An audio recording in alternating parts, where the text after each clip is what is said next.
ወደዚህ ነው እዩት እንጂ ጅማሬውን እዩት ጅማሬውን እዩት።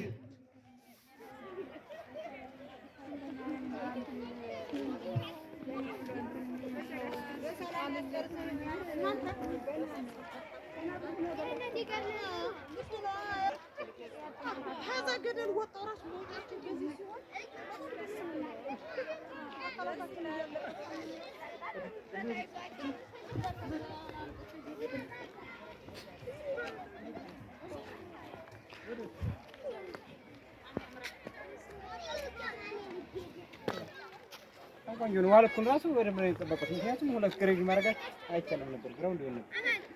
ከባድ ነው በጣም ቆንጆ ግድግዳው ላይ መንታ አሁን ብረት ወደ ኮሚቴዎች ናቸው እንግዲህ